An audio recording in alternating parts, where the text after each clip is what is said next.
Hai Sosobers, ketemu lagi bersama aku Resi dan Agung Budiantoro. Oke, dari mana Chef? Saya dari Arya Duta, Menteng, Jakarta. Oke, Arya Duta, Menteng, Jakarta. Oke, kali ini Chef Agung bakalan bagi-bagi tips seputar pizza ya Chef ya. Ya. Oke, aku langsung masuk ke pertanyaan aja ya Chef ya. Yang pertama, gak usah tegang, santai aja Chef ya. Chef, aku pengen tanya mulai dari pembuatan dough pizza yang tepat tuh gimana sih Chef? Mulai dari bahan-bahannya, terus step-stepnya juga boleh kayak do and dance-nya gitu Chef dalam proses pembuatan dough pizza. Oke, basically di pizza itu, pembuatan pizza itu ada dua macam cara ya. Satu yang namanya biga, dan satunya polis, ya kan? Polis, oke. Jadi kalau beda, bahannya sama, cuman kalau polis itu lebih encer, jadi Oke. karena perbandingannya kayak 1:4, satu yang liquid sama flournya, jadi lebih soft jadinya. Oke. Nah, kalau yang tiga betul namanya itu yang betul flournya lebih banyak, jadinya lebih padat. Gitu. Oke. Jadi karena sama-sama pakai apa tuh namanya pengembangnya itu yeastnya itu sama. Kalau yang pakai yang biga itu lebih lama karena jadi perlu at least 24 hours jadi setidaknya. Lama ya? Cuman kalau yang polis itu cepat ya kan, disimpan dalam 2-3 jam udah bisa. Udah langsung ngembang gitu ya Chef ya. Oke, tapi kalau dari kedua itu hasil akhirnya tuh ada nggak sih Chef perbedaan teksturnya? Ya Tekstur kalau dari yang segi polis itu otomatis kan lebih apa tuh namanya betul soft tender, jadi bukanya lebih gampang juga. Cuman kalau hasilnya sih sama-sama crispy.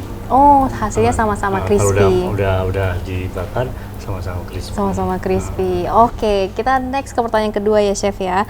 Kalau kita membuat pizza itu dia chef life-nya itu berapa lama Chef dan proses penyimpanannya itu gimana? Oke.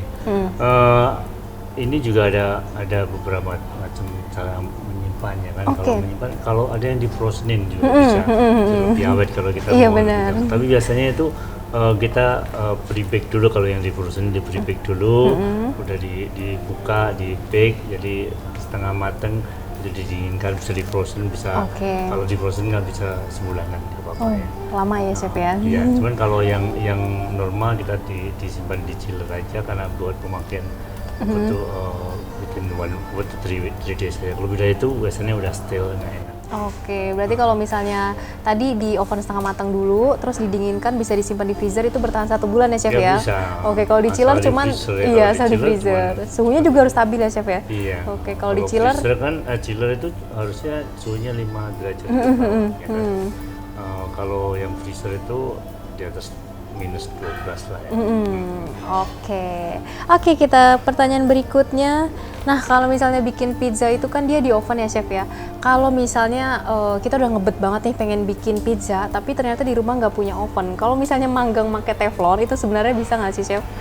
Nah, kalau pakai teflon cuman nggak bisa matang atas ya kan. Iya. Tapi kalau mau diakalin sebenarnya bisa pakai tutup ya kan, tutup. Iya, Cuman ya nggak bisa dapet betul suhu dari atas itu. Jadi jeleknya iya, tuh iya. aku nggak rekomen ini ya kan. Kalau pizza kan harus ada panas atas, jadi bisa dapat kalorinya segala macam. Jadi kalau nggak punya oven ya susah kalau Susah. ini. Ya. Berarti sebenarnya bisa tapi nggak recommended karena emang susah ya Chef ya. Karena butuh tadi api atas juga ya Chef Api ya. panas. Kalau cuma Oke. matengin doang bisa. Bisa. Tapi nggak bakal dapet warnanya, nggak dapet ini. Jadi not recommended. Harus punya Oke, kita ke next ya Chef. Kalau misalnya bikin pizza itu bikin doughnya ya Chef ya, kan dia biasanya base-nya tuh yang putih aja gitu ya, yang tepung aja. Kalau misalnya kita bikin variasi, sebenarnya yang cocok bisa dijadikan variasi tuh apa aja sih Chef? Kan kalau sekarang tuh udah banyak banget tuh pizza yang warna-warni gitu doughnya ya, ada yang Iya. hitam, ada yang warna yang lain-lain gitu. Kayak saya sih rekomen sih pakai charcoal ya. Oh, iya. Jadi charcoal powder itu selain healthy, jadi warna juga cakep jadi Cakep warna ya. hitam ya kan. Jadi percaya pakai charcoal ini lumayan bagus. Lumayan. Ya, Hasilnya jadi yang recommended. Jadi, hitamnya bagus gitu ya iya. Chef ya. Oke, Jadi kalau opsi yang beda ya. Oke. Kalau selain charcoal sendiri ada nggak Chef buat nyiptain warna-warna lain buat dough pizza? Oke, misalnya aku mau warna merah, warna hijau gitu bisa nggak sih? Paling baik itu kita harus pakai itu original color. Misalnya kalau dari pizza mungkin kalau mau warna merah dari tomat ya kan. Oke. Jadi pakai tomat juga. Jadi doughnya itu dikasih tomat, campuran tomat. Jadi warnanya kan Warnanya cakep. Oke, berarti kayak aku jadi misalnya kalau mau warna orange, orange, iya betul, bener-bener. Kayak hijau dari bayam gitu juga bisa berarti ya, Chef. Berarti emang bagusnya kalau misalnya buat dough tadi kalau kata Chef Agung pakai pewarna-pewarna alami ya, Chef ya. Oke, makasih Chef. Terakhir Chef, kalau misalnya bikin pizza itu biasanya kita memang pakai topping keju kan ya, Chef ya. Keju apa sih Chef yang cocok banget buat pizza?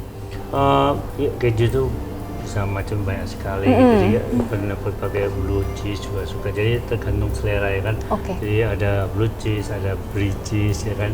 Itu enak juga buat ini. Jadi tapi mostly itu yang rada soft cheese. Jadi bukan hard cheese, rada susah meltednya kan. Jadi yang soft cheese, macam-macam soft cheese bisa feta itu bisa. Jadi ternyata memang banyak banget keju yang bisa dipakai buat topping-topping pizza gitu ya, Chef ya. Oke, terima kasih Chef buat semua tips-tipsnya. Kedikitan nggak sih pertanyaan aku? Harusnya lebih banyak lagi ya Chef nanyanya. Kalau mau banyak, kita lanjut part 2 kali ya Chef ya. Oke, terima kasih banget ya Chef Agung udah share-share tips seputar pizzanya. Oke, aku Resi dan saya Agung. Sampai ketemu di video berikutnya. Bye-bye. Bye-bye.